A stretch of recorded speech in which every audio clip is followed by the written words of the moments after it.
19 h à Cotonou, mesdames et messieurs, bonsoir. Merci d'être à nouveau au rendez-vous de la grande édition du journal télévisé sur ESAE TV. Dans un instant, les principaux titres des informations à développer.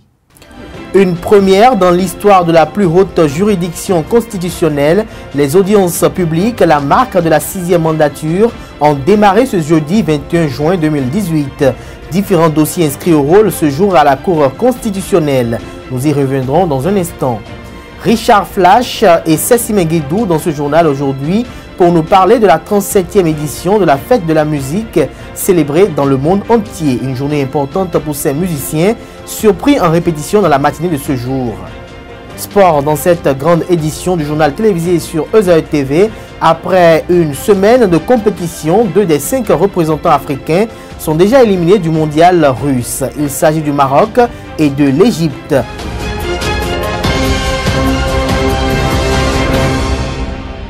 Bonsoir à nouveau, chers amis internautes. Pour compter de la rentrée scolaire prochaine en République du Bénin, il ne sera plus possible aux responsables des établissements d'enseignement privé du second degré de faire porter à leurs apprenants des uniformes de leur choix. La tenue kaki, cousue selon les modèles officiels, sera le seul et unique identifiant des élèves béninois, qu'ils soient de l'enseignement public ou privé. Telle est la substance d'une note de service sortie à cet effet par le ministre des enseignements secondaires, techniques et de la formation professionnelle, le professeur Maouyon Kakpo. Il est toutefois permis aux responsables des établissements privés qui le souhaitent de procéder à la distinction des élèves de leur établissement par la pose de macarons sur la tenue kaki. En ce qui concerne les filles, il est exigé que la robe descende jusqu'au niveau des genoux au moins. La 6e mandature de la Cour constitutionnelle sous l'égide de son président, Joseph Fifame Djogbenou, a effectué dans la matinée de ce jeudi 21 juin 2018 sa première audience publique. Il a été présenté à l'assistance composée de professionnels de droit et de professionnels des médias, les rapports des dossiers à travers laquelle il a été présenté des dossiers au rôle qui ont fait objet d'audience. Suivez ci-après les recours adressés à la Cour Djogbenou avec les probables propositions de décision. 4 mai 2018, sous le numéro 0925 153 règles, Monsieur le Président de la République, sur le fondement des articles 117 et 121 de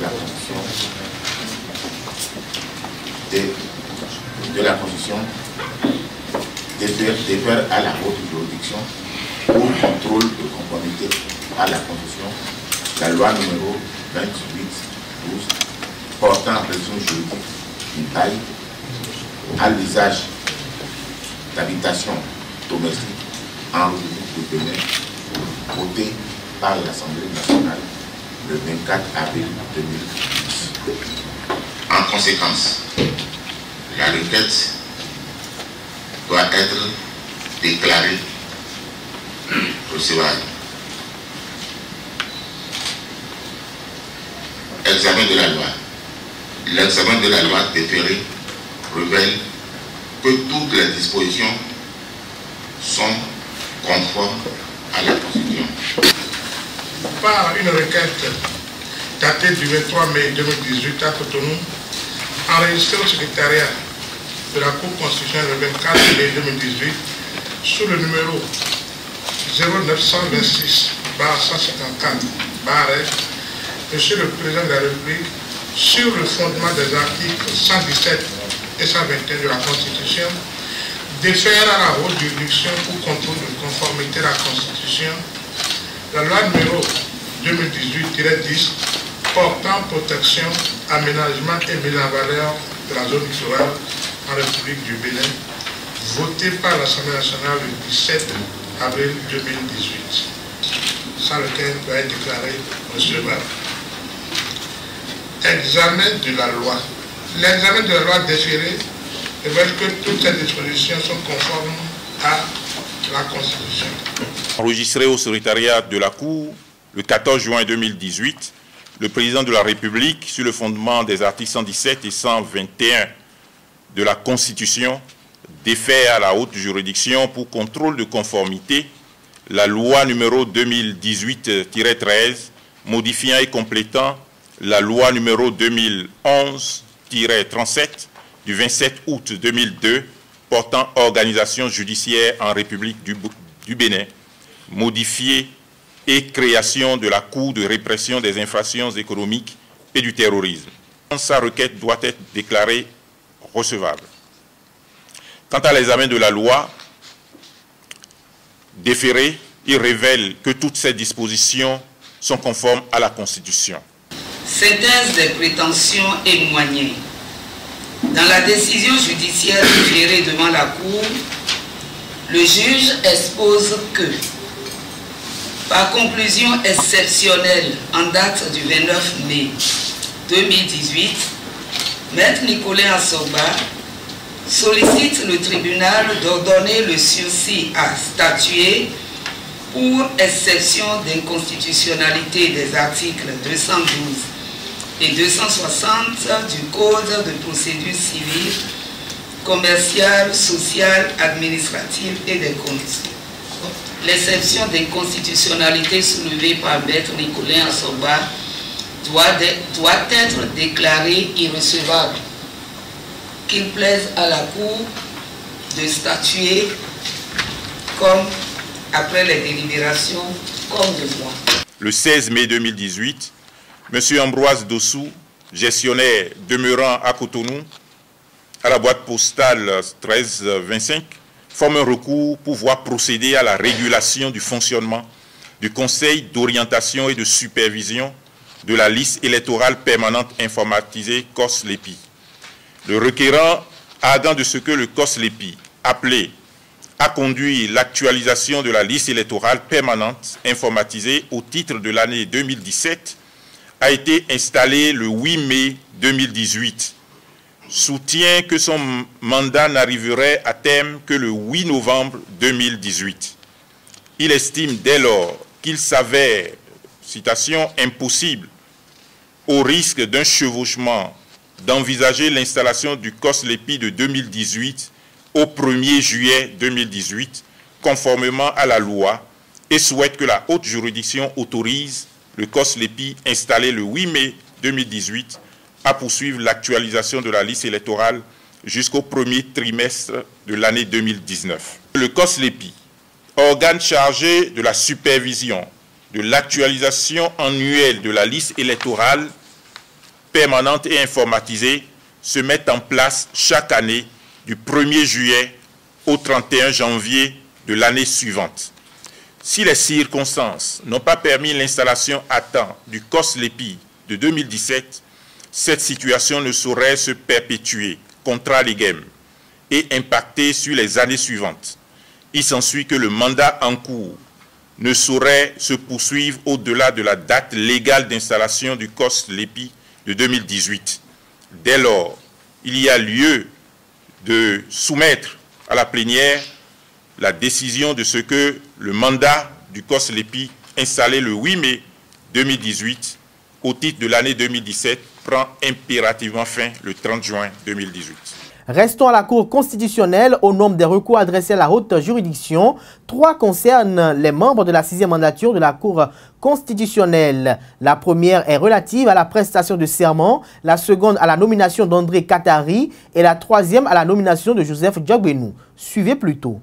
Le requérant soutient qu'à l'occasion de la cérémonie de prestation de serment des membres de la Cour constitutionnelle, le mercredi 6 juin 2018, seul M. le Président de la République serait resté sur l'estrade, assis sur sa chaise, pour recevoir leur serment et leur en donner acte, pendant que les officiels invités, les membres du bureau de l'Assemblée nationale, notamment, les suivraient depuis leur siège.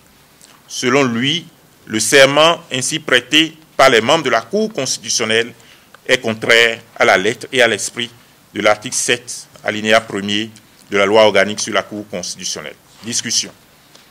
Lorsque, en l'espèce, comme en l'espèce, le législateur impose aux membres désignés d'une institution de prêter serment, citation, devant, fait de citation, le président de la République et les membres du bureau de l'Assemblée nationale, c'est bien en présence de ces personnalités.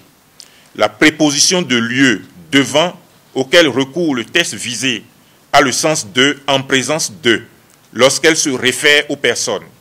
Or, il n'est pas contesté que les membres désignés de la Cour constitutionnelle ont prêté serment en présence du président de la République et des membres du bureau de l'Assemblée nationale.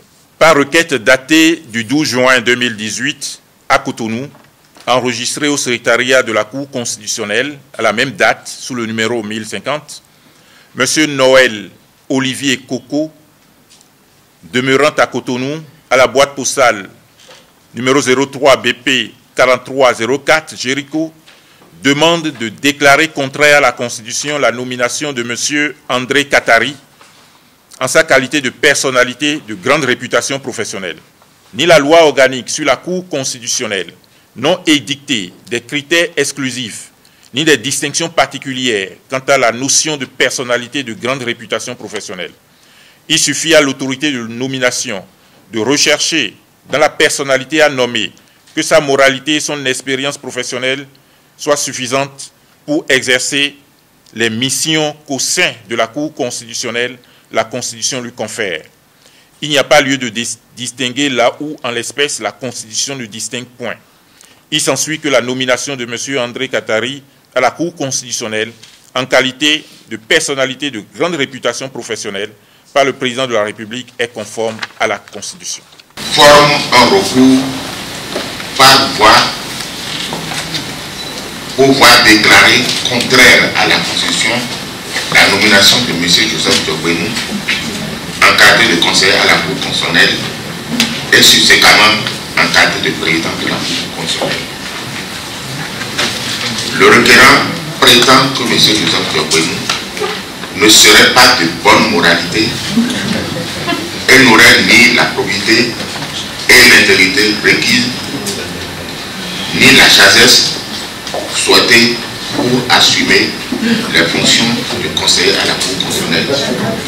Encore moins celle de président de cette juridiction pour avoir, selon lui, d'une part, porté certaines réformes législatives controversées, d'autre part, user de pouvoirs exorbitants dans la mise en œuvre supposée de certaines poursuites judiciaires.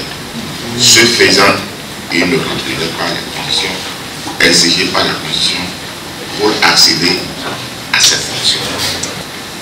En réponse, le requérant n'apporte aucune preuve au soutien de sa prétention, alors même qu'il résulte de l'instruction du dossier que le casier judiciaire du requis ne relève aucun acte portant à sa moralité et à sa probité. Dès lors, il y a lieu pour la Cour de dire des juges qu'il n'y a pas de violation de la Constitution. L'audience est suspendue à 17h. Vous suivrez dans nos prochaines éditions de journal télévisé sur ESAE TV les décisions définitives rendues par la Cour constitutionnelle en ce qui concerne les requêtes préévoquées. 21 juin 1981, 21 juin 2018, le Bénin, à l'instar du monde entier, célèbre la 37e édition de la fête de la musique. Les rues se transforment en podium cet instant. L'événement sera marqué au Bénin par des lives dans tous les temples dédiés à la musique. Le début du Richard Live Tour sera la plus grande célébration du Bénin. Surpris à une séance de répétition, l'artiste se confie à notre équipe de reportage. On l'écoute au micro de Carles Kitomi.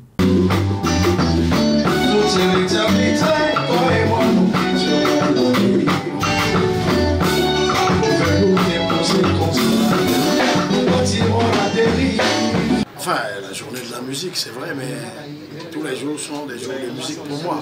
Hier, j'étais déjà à la répétition, aujourd'hui encore à la répétition, et le 23, je suis en spectacle. Donc, fête, pour moi, la musique, la fête de la musique, c'est tous les jours. Bon, c'est vrai que c'est spécial officiellement. Jacques Lang a décidé de mettre ce jour-là comme la fête de la musique et tout le monde célèbre. Mais la musique, c'est tous les jours. Même le bruit d'une casserole à la maison, c'est un son de musique pour moi. Donc je vis dans la musique tous les jours. Le Flash Live Tour, ça démarre à Tori, aussitôt le 23. C'est le premier concert d'une série de concerts de 77 dates que nous avons initié, mon staff et moi, pour pouvoir faire la promotion de mes œuvres, normalement au début, pour que les gens puissent connaître toutes les chansons de Richard Flash à travers les 77 communes du Bénin. Parce qu'on a comme l'impression qu'on est connu, à partir du moment où on fait le stade de l'amitié, on pense qu'on est connu par tous les Béninois, mais c'est faux. Donc il faut aller à l'intérieur, approcher les gens. Donc on a initié ce projet qui nous amène dans les 77 communes pour faire la promotion et de ces artistes, de moi et de ces artistes-là qui m'accompagnent. Parce qu'on va partir à chaque fois avec de différents artistes et on donne du divertissement à la population. Et on profite de ce concert pour passer des messages de sensibilisation par rapport à la grossesse non désirée dans les milieux scolaires, la violence faite aux femmes dans les foyers, le paludisme, le sida, on peut parler de tout, les vilomégons, les gens, il faut sensibiliser aussi certaines populations du fait que les gens ne déclarent pas très vite les enfants à la naissance. Les gens n'ont même pas d'électricité chez eux avant qu'on leur dise d'acheter une télévision. Il faut déjà avoir l'électricité avant d'avoir une télévision. Donc, on fait la sensibilisation à travers la télévision. Mais nous, on a décidé d'aller au contact de la population et leur dire des choses, même dans leur langue. On peut parler en français. Si je suis à Grand Popo, je vais parler en Popo. Si on est à Tchoumi Tchoumi ou à Parakou, on va parler en Dindi. Il fait passer le message. Et c'est ce qui est important dans ce projet-là. Et ça fait travailler des musiciens. Des amis musiciens qui ont appris à jouer à la guitare, au piano, mais qui malheureusement ne tournent pas forcément parce que tous les artistes font du playback. Alors, cette fois-ci, on a dit on va faire du live. On va obliger tous les artistes qui seront avec nous à faire du live, à travailler et à faire du live. C'est ça un peu le projet Flash Live Tour. C'est très important. Mais à chaque fois qu'on est dans une commune, on essaye de détecter des talents, c'est-à-dire de travailler, de mettre en lumière des artistes locaux. Des artistes qui sont connus dans leur commune, mais qui ne sont pas connus à Cotonou. Donc c'est ce travail-là que nous sommes en train de faire, et c'est une démarche citoyenne. Ça commence le 23, juin prochain, à Toribosito, et le projet est étalé sur plusieurs mois. On est parti sur 6 mois, mais avec le staff, on se rend compte qu'on risque de faire banalement 9 mois. Oui, si on ne le fait pas, personne ne le fera à notre place. Il n'y a pas de tourneur, c'est tous des commerçants. Je le dis à haute voix. Je ne crains rien parce que ça fait un moment que j'organise mes propres concerts. Je fais même des concerts gratuits, parfois au Stade de l'Amitié, sur l'Esplanade, pour souhaiter bonne année à mes fans. Ça veut dire que je n'attends pas forcément que les promoteurs arrivent à moi. Moi, je me suis dit que nous, artistes, nous devons prendre aussi notre vie en compte. Et dire qu'on n'attend plus ces gens-là qui viennent nous appeler pour des cérémonies, pour nous jeter des miettes. Maintenant, aujourd'hui, il faut sortir de là et savoir que la musique, c'est un travail. C'est un travail comme tout autre. C'est une carrière à gérer. Et autour de la musique, c'est toute une industrie qui fonctionne. Le plus gros, c'est la passion. C'est ce qu'on sent. C'est-à-dire que chaque artiste qui travaille aujourd'hui, même quand je viens à la répétition comme ça, je ne lis que du sourire sur le visage des musiciens parce que ce n'est pas l'argent. Ils sont fiers d'exercer leur boulot. Et c'est ça qu'il nous faut. C'est très important.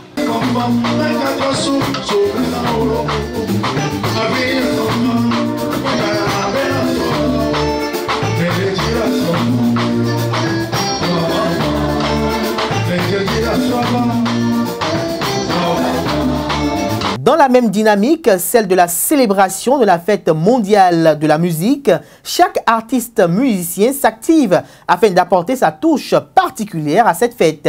Ainsi, la star nationale et internationale Sessimé Guédou ne compte pas rester en marge de cette célébration. Elle nous livre au micro de notre journaliste culturel, Carles Kitomé, son programme.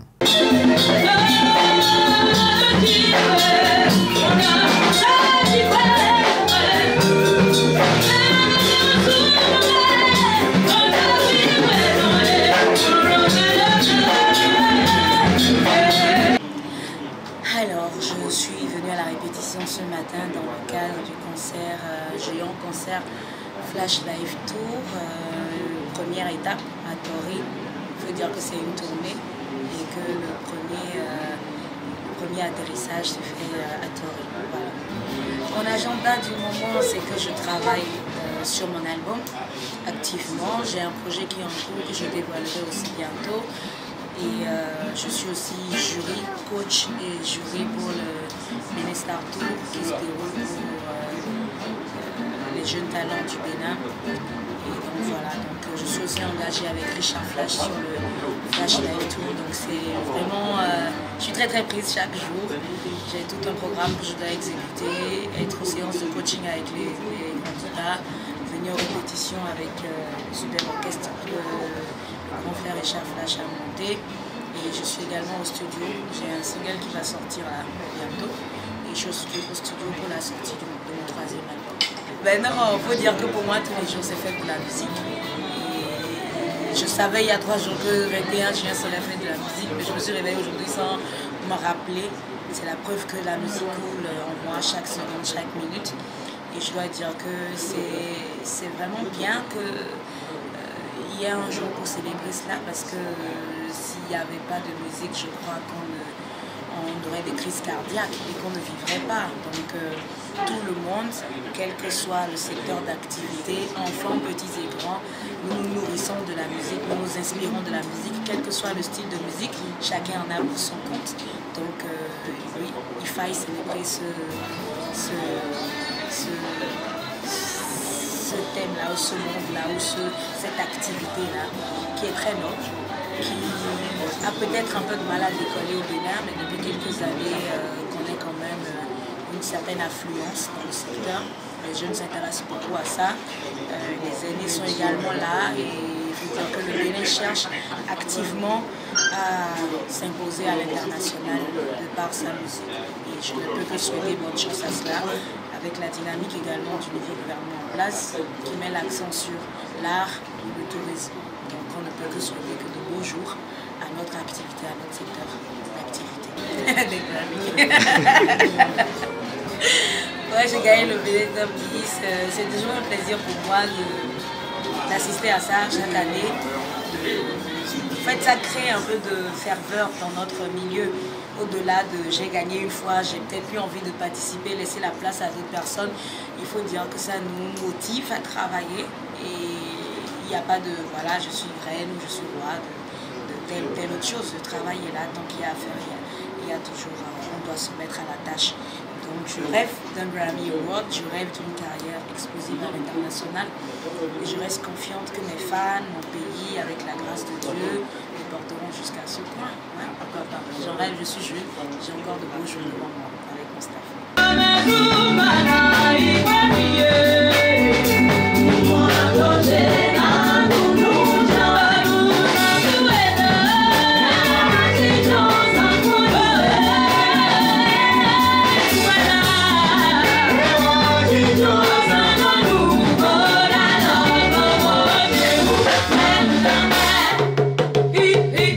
Parlons à présent de la loi numéro 2017-39 portant interdiction de la production, importation, commercialisation et utilisation de sachets en plastique non biodégradables en République du Bénin. La période transitoire de 6 mois arrive à terme le mardi 26 juin prochain. Modeste Toboula, préfet du département du Littoral, martèle l'engagement du gouvernement béninois dans cette lutte et lance un appel aux populations pour un comportement citoyen. On l'écoute au micro de Larios Adjagbenon. Effective de cette loi. Mais en attendant, le gouvernement a décidé à travers cette journée de faire la sensibilisation des populations. Et je suis heureux que l'ensemble des partenaires, y compris nos partenaires, on peut dire sociaux, comme MTN, EcoBank, qui ont participé à cette journée efficacement, comme l'a dit d'ailleurs le général. Je pense que c'est notre responsabilité de sensibiliser nos concitoyens. Parce que lorsque la répression va commencer, qu'on ne dise pas qu'on n'a pas eu le temps d'en parler. Aujourd'hui, nous sommes en train de détruire collectivement notre environnement, de détériorer notre cadre de vie. Et pour une fois, le gouvernement a pris ses responsabilités, l'Assemblée nationale a pris ses responsabilités en votant cette loi, le gouvernement l'a promulguée. Je pense qu'il nous revient maintenant le gros lot de mettre en application cette loi par la sensibilisation, mais aussi par la répression. Donc je voudrais inviter les Cotonois, parce qu'en réalité c'est sur Cotonou que le phénomène est encore plus criard. Donc je vais inviter nos populations à comprendre que bientôt nous aurons à venir chez elles pour leur parler. Mais ça ne va pas trop durer. Ça va durer le temps minimum que ça peut durer. Et ensuite nous allons commencer par les contraindre à utiliser les sachets biodégradables, à utiliser les emballages en papier et autres pour que nous puissions garantir à nos générations à venir un environnement durable et un cadre de vie meilleur. Il faut noter que ces propos du préfet Modeste Toboula ont été recueillis le 5 juin dernier lors de la cérémonie officielle de lancement de la journée mondiale de l'environnement à la plage de Fidjrosset de Cotonou. La plupart des observateurs du football mondial ont pronostiqué une meilleure représentation de l'Afrique à la 21e édition de la Coupe du Monde en 2018, compte tenu de la richesse des effectifs de ces 5 représentants. Mais après une semaine de compétition, 2 des 5 représentants africains sont déjà éliminés du mondial russe.